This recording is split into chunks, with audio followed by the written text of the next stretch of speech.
Using club calls for Parks on the Air activations. Creating new station locations for Logbook of the World when traveling outside of your home grid square. And do you really need a switch on a battery box? All that coming up on Mailbag Monday. Well, Merry Christmas, everyone. I can't believe in 2 days it's going to be Christmas, but I have a surprise for you. Everyone, look under your seats right now. You're going to find car keys to a new car. You get a car, and you get a car, and you get a car. And no, I'm just kidding. No one gets a car.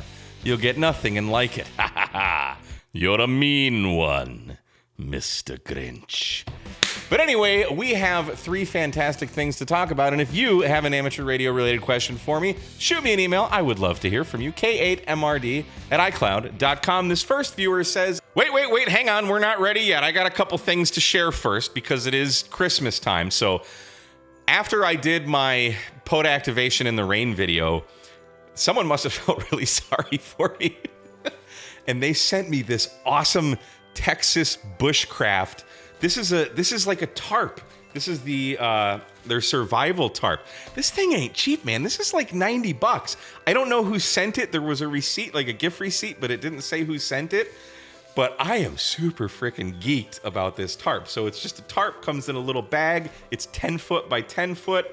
It's got the silver emergency blanket, thermal reflective stuff on the inside, and then it should be waterproof on the outside, and then it comes in this little handsome carrying case. So this randomly showed up on my door shortly after that video, and I'm like, what the hell did I order? And I opened this, and there's just a random gift inside. So whoever sent me this, thank you so much. This is freaking awesome. You did not have to do that, guys. You do not feel compelled to send me stuff. I get enough free shit already.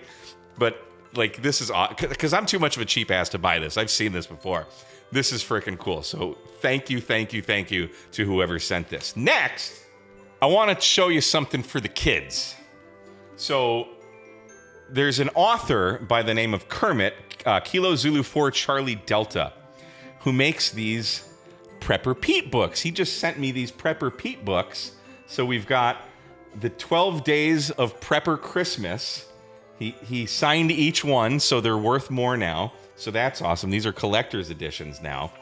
But this is just for little kids, get into prepping and ham radio and stuff like that. But check this out. On the first day of Prepper Christmas, my true love gave to me a Lugaboo with some BioTP. See, I would have gotten rid of the word some. It just sounds better. A Lugaboo with BioTP. But, I'm a musician.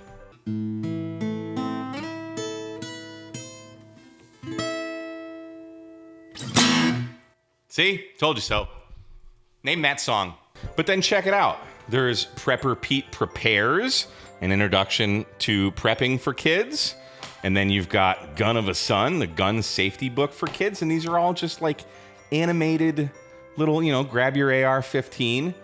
Grab your pistol, whatever. Be safe. Keep your finger off the trigger until you're ready to fire. Don't point your gun at anything you're, not prepared to destroy. That kind of stuff. Survivalist Sam stocks up. You got a little squirrel there stocking up on his nuts. That's pretty cool. Survivalist Sam saves the day with ham radio, a real-life ham-emergency hero book. So that's cool. Teaches kids about ham radio with cool little squirrels. Who doesn't love a squirrel? Milton loves squirrels. I could see the squirrels, and they were married, but then they took my stapler.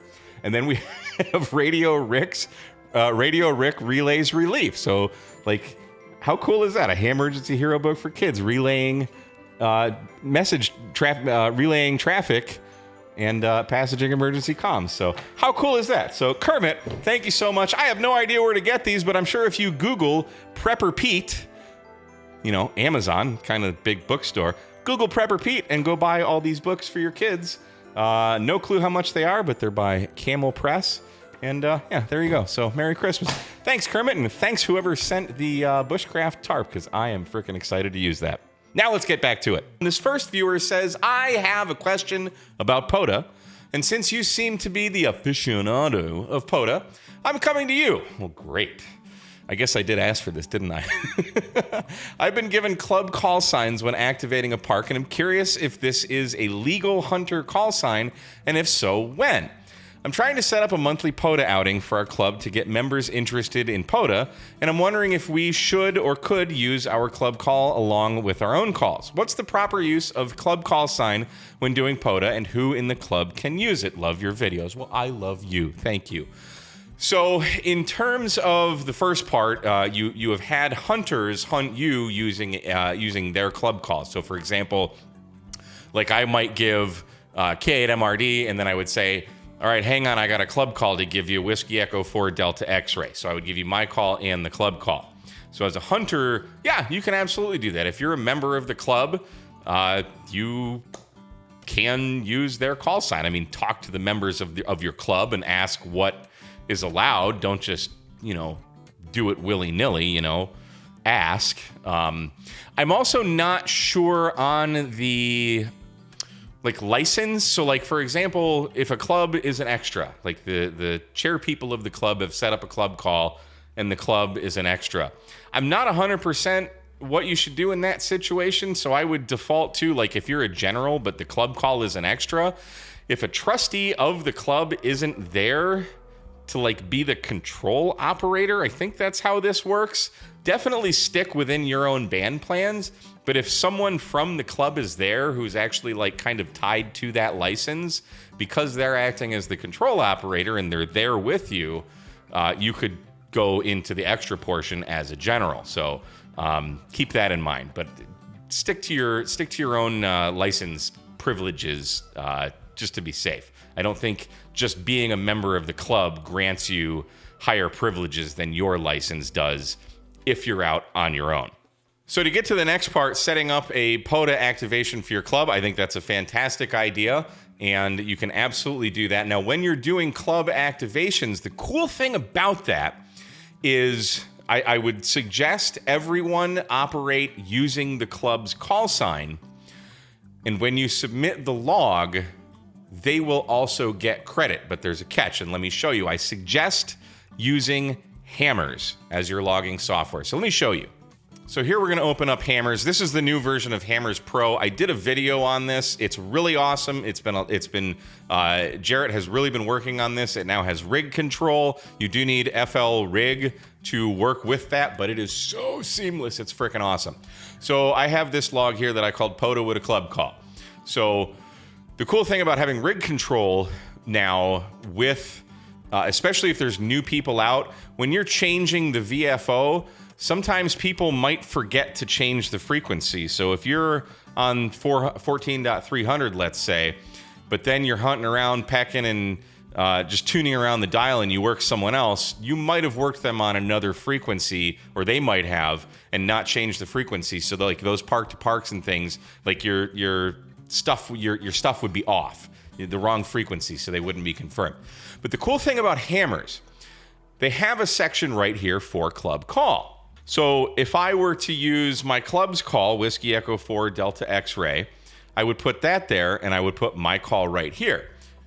Do the activation as you will, and when you export this log and import it into the Parks on the Air database, it's going to know that the club was activating, but I was the operator. So I'm using Whiskey Echo 4 Delta X-Ray as the call sign that I'm throwing out over the air, but I, K8MRD, am actually the one doing the operation. So what happens when you do this, the club is going to get credit for the activation and the operator.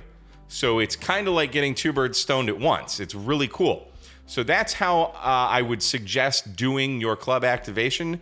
And I would make new logs for each operator. I don't think you have to. I don't do a lot of club call activations, so I'm really not the best person to ask about this, but I'm pretty sure that's how it works. You might be able to just do one log, and as a new operator comes in, let's say Josh is out here with us, he could just change his call sign and continue.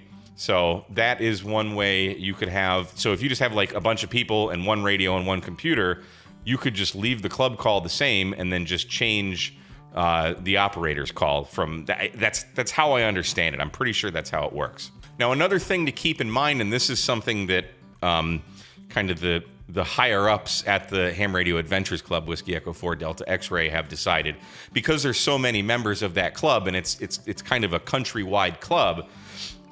They have a Discord group for all the members where they coordinate like who's on the air at once, just so they can kind of know who's on the air using the club call.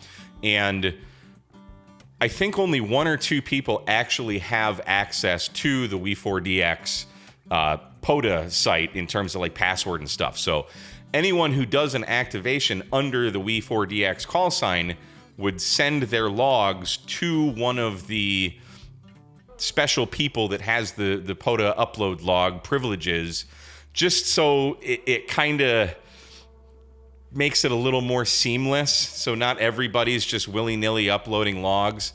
Another thing to think, if I was doing an activation as K at MRD and I was just kind of pouncing around hunting other activators, getting park to parks, and I used my call sign and We4DX, I would need to separate that We4DX call sign. Even if I only made one call with that call sign, I would have to send that log to the admin of We4DX so he could upload that. Let me clarify. I would need to send that one contact I used the club's log with to the club to get the park to parks for both the club call sign and the person that I worked. Some clubs may kind of have their own rules and guidelines as to how they would want you to use the club call sign. I don't really know my club's rules, so I don't use the club call sign. I just use my call sign. But I could do every activation as Whiskey Echo 4 Delta X-Ray, and then the club would get credit for it, and I would get credit for it. But you kind of need to figure out with your club how you want to tackle that whole uploading logs part. Are you going to give every member of your club the club's password to Parks on the Air, or are you going to have like a couple guys or designate one guy to handle that challenge? So, but no, it's totally legal. You can absolutely do it. And them's my answers. So thanks for writing in. You guys have fun with your POTA. I'm excited for you. That sounds like a lot of fun. Next, we've got a question about creating a new station location. This viewer writes, love your YouTube channel and appreciate the Mac perspective. Thanks, buddy. I'll be in Texas after Christmas visiting family and will be doing my first POTA activation. That's awesome. My question is around logging contacts. The POTA website seems pretty straightforward, but when I get back home and want to upload my logs to QRZ, Logbook of the World, EQSL, the default location will be my home state of Illinois. From what I understand online, Logbook of the World will require a new station to be created for each grid square or park. It seems like QRZ will require me to create a separate logbook for each park or to change my default logbook location before uploading the ADIF. Then changed for each park, then changed back to my home location. It's all a very manual process, and I imagine most people don't worry about the state if they're doing POTA in their home state. But for those of us traveling, I think logging the location matters if you're helping people get their Worked All States award and similar. Well, that's very thoughtful of you. So I used to not really do this because I thought it was a pain in the butt, but it's actually pretty darn easy. And ever since really just the past few months, anytime I've traveled outside of my grid square, I do make a new station location, and it is absolutely easy. So the first thing I'm going to tell you, Logbook of the World is number one. Do that first. QRZ, I don't use actively. I've never submitted a log to there. I always download from Logbook of the World to QRZ. So let me show you what you need to do. And because you mentioned you are a Mac user, I suggest very highly you use the program rumlogng. That is what I'm using, and boy, does it make your life easy. I have a video done on it that I will link up here, and I will also put the link in the description. It is free, and it is absolutely freaking amazing. So you can do this a couple ways. Once you have everything set up in rumlogng, when you're uploading your logs from POTA, assuming you're using like a portable logger like Hammers or Polo, those activations are already going to have your grid square tied to that. And when you import those contacts into your logging software, your main like home logging software like rumlogng, Ham Radio Deluxe, whatever, I can only speak for this software. Rumlog-ng does all that stuff for you, or most of it. So up here where it says QSL, this logbook of the world out for new QSOs. So if I uploaded, say I did 5 activations in 5 different grid squares, I can make 5 different station locations. I'm going to show you this first because it's easy once you have this set up, but I'm going to show you a different way in a second. So if I just click logbook of the world out for new QSOs, that opens up TQSL, which is the program that you download from Logbook of the World to do all this. And all I have to do, so you can see I've got all kinds of station locations here. Here's home, but here's when I was in Arizona, Big Bend National Park, Matagorda Island, Pacific Beach, Washington, Purtis Creek State. I was just in around Dallas a couple days ago, so that's the log for that grid square. It's very, very easy. But I'm going to hit cancel here. So you can do all that in Rumlog-ng, but if you don't have Rumlog-ng, that's not going to help you out very much. But everyone that has Logbook of the World has TQSL. So if we open TQSL and go to station locations, we're going to see all that same information that we just saw when I open it up from Rumlog-ng. So I'm going to create a new station location. I'm in the United States of America, and I'm going to create one for Montesano State Park in Huntsville, Alabama, because I go there every year, and I haven't created a station location. So looking, I have hammers open right now, and I'm looking at Montesano State Park, US 1048, and that grid square is Echo Mike 64 Romeo Romeo. And then I can put the state, which is Alabama, and it automatically fills this stuff. You can put a county if you want. You can put a park if you want. You don't need to. That's all you need to do. Then hit next, and you can give it a station location. So I'm going to call this Montesano State Park, and hit finish. And that's it. So now that I've created that new station location, if I've imported all my contacts into Rumlog-ng, I can basically, so let's just say all of these contacts on 1211, I'll just highlight those. I can go to QSL, Logbook of the World out for selected QSOs, and then I can pick, see there's Montesano State Park, I would just highlight that, and then the OK button would highlight. I'm not going to do it now because I'm not actually going to upload that, and that's it. So that's going to send these specific highlighted contacts to Logbook of the World for that particular grid square that we made for Montesano State Park. And then you would just do that for every other grid square that you go to. Now, for just a general logging, let me show you a little bit more in practicality. So from Rumlog-ng, Logbook of the World, if I'm at home and I import new logs, I don't have to select anything. I can just go Logbook of the World out for new QSOs. I'm going to select my home. Okay. It's doing its thing. 13 QSOs signed and uploaded. Done and done. Over every now and again, I'll hit this Logbook of the World in, and this will download any confirmed QSLs from Logbook of the World, which I don't have any right now, but I just submitted some, so after a few minutes, I might have some. But I can also do the same exact thing with EQSL. Now, there's nothing to upload in QRZ here, but there's an easy way to do it. And I filter everything through Logbook of the World first. Because once everything is uploaded to Logbook of the World, now all I have to do is go to my QRZ page, click on My Logbook, and then we're going to click on Settings. Scroll down here to where it says Logbook of the World Import Export, and I'm going to import all my contacts from Logbook of the World into QRZ, and it looks just like this. It's going to ask you to put in your password, which I think I remember, and import, and now it's retrieving everything from Logbook of the World. So because I've already submitted everything to Logbook of the World with all the proper grid squares, this will pull those QSOs from Logbook of the World with the grid squares as well, so you shouldn't have to do anything actually in terms of entering logs into QRZ. And there you are, that's it. And then you can see here's all the stuff. So on 1211, I was doing a POTA outside of my grid square. And here you can see right there, Echo Mike 22 Alpha India.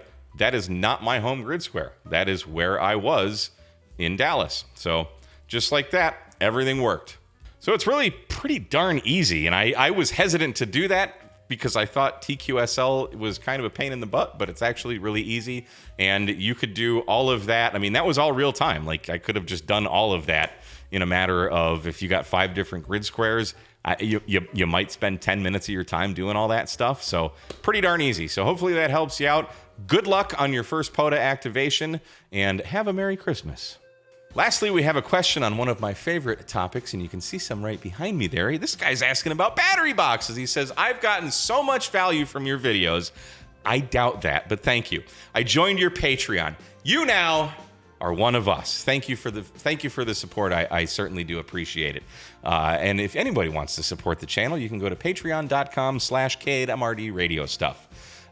He says, keep up the good work. Thank you. Is an on-off switch required for a battery box?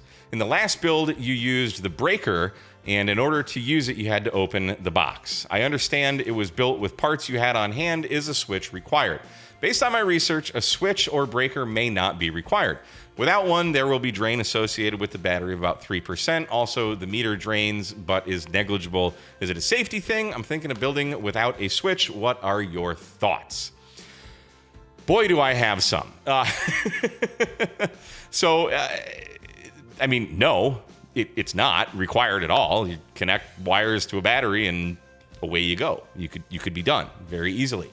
I don't build any battery boxes without some kind of at least a master switch. And I do it mostly for safety, because if you don't have any switches, like, those power poles are just open sockets, much like the outlets here at home, if I could point, so being that we take these portable, some could get in it and short it out. Like, it's possible. Not very likely, but it's possible. It's a thing that could happen. So that is one of the reasons. I also just like to have the ability to turn things on and off. If I don't need a circuit on, just like your light switch, turn off the light. Same thing. As in terms of the 3% battery drain, yeah, lithium iron phosphate batteries will generally have a self-discharge of like 1 to 3% per month. And the meters do drain. They are negligible. I mean, with my meters, they're not sensitive enough to even notice the little bit of current that's going through them with the meter on and the charge controller on, but they still do draw something.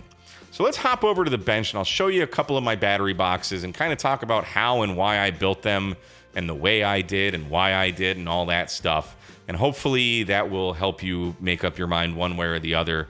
I think you would be doing yourself a disservice by not putting at least one master breaker in there, but them's just my opinion. So let's see what happens. So here's the first 100 amp hour battery box I built, and I don't use this meter anymore, but this meter does have a switch on it, so you can turn it on and off like that. There's the USB that has a switch. I just like having switches on everything, usually, or at least some switch in line, because like, even if the power was on, this button here on the USB can inadvertently be pushed on and off when you close it. Like, once it's closed, you can't really push it, but as you close it, so when I close this, you could actually hit the button. So like, now it's on. So just having some kind of switch in line, whether it's here or just a master switch, is nice to have. Plus, if you leave this on, I mean, everything draws a little bit of current. I did put switches on the power poles on this one, although the solar doesn't have a switch. That's just straight into the charge controller, but it certainly does add a lot more work when you're building them. So you can see all the Wago connectors I have down in there, maybe. So all of these are just to connect the power poles to the switches and get power to it. So on the next builds, I just kind of had that breaker and thought it would be a lot easier to just have one single switch. So let's take a look at that, which looks exactly like the other one, but it's different. So this one, you can see no switches on the power poles at all. There's only one master switch in here.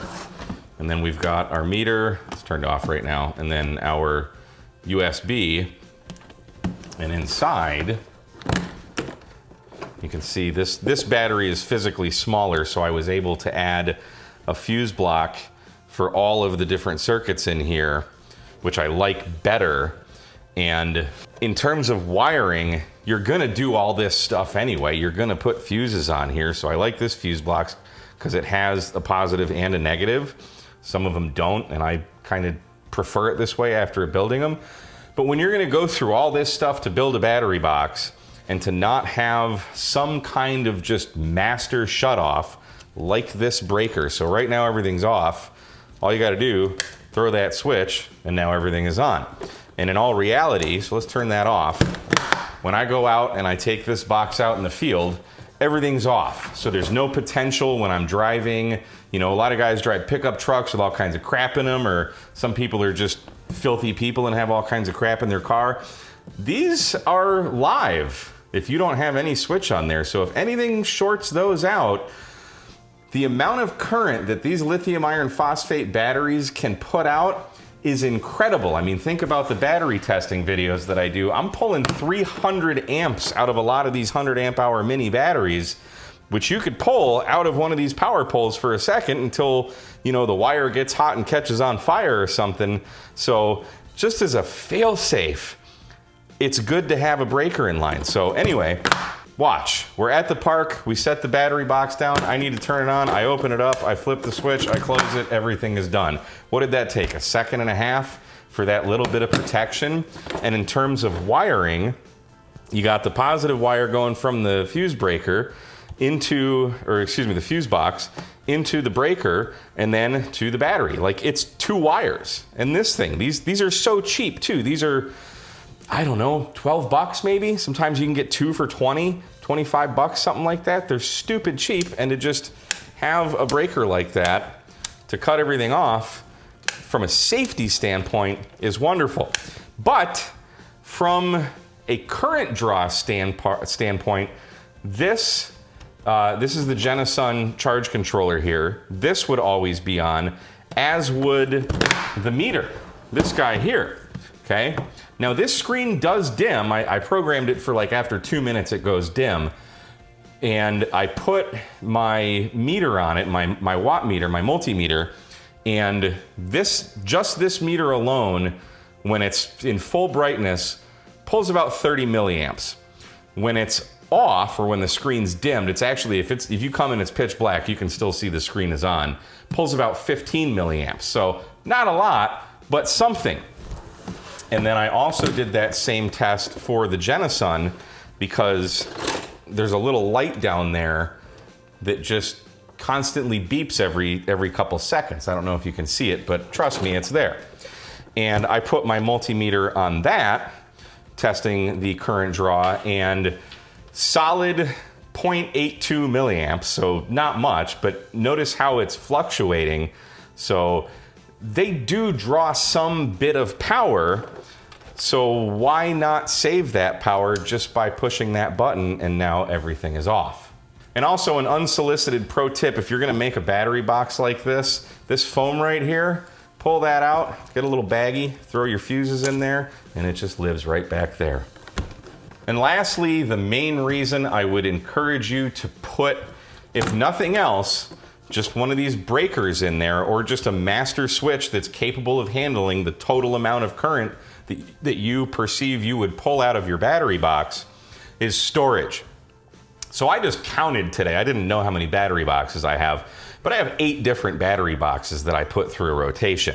So some of them sit longer than others. And case in point, one of these, not this particular one, but one that looks exactly like it, lives in my car. And I always leave it on, even if the radio's not even plugged in or connected or anything.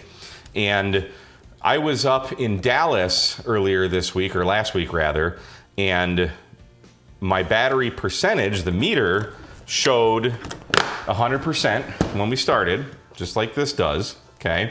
And me, Don N5SKT, and Jose K6HZR did a POTA. We each just got 10 contacts in the car. So 30 contacts total. I think we ended up using like 3 amp hours out of the battery. But the battery box was sitting in my car just on. I didn't have the switch off. And I took it out of the car to charge it. using my 6 amp charger, and it charged up to what the meter thought. The meter, because I put 3 amp hours back into it, so the meter counted back up to 100, thought it was done. Well, that 6 amp charger kept charging the battery for at least another hour, hour and a half, probably closer to 2 hours. So it probably put like another 10 amp hours or so into the battery, even though it thought, this meter thought it was full, because of that parasitic drain that just having the meter on and the Genasun charge controller constantly on, over time, that does add up to, I mean, 10 amp hours, let's say, over the course of probably 2 weeks, but that's pretty significant.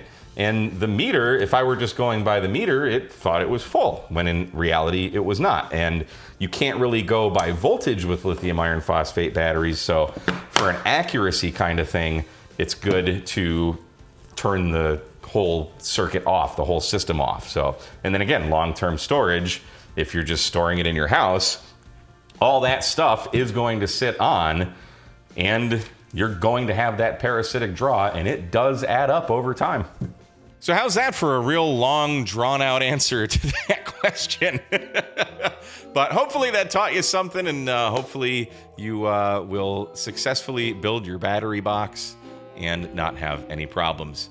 With that, I will bid you all adieu. Have a very Merry Christmas. And if you have any amateur radio-related questions, shoot me an email, k8mrd@icloud.com, or shoot me an email over Vara or WinLink over the radio, k8mrd@winlink.org. We'll see you next time, guys. 73.